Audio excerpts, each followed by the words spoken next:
I know I mentioned that the doors make a different sound when they open.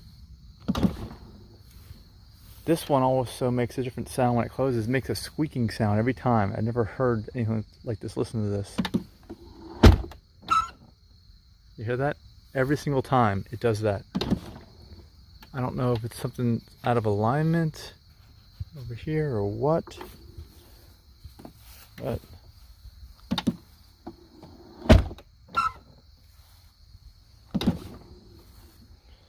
yeah, my Model X has never done that.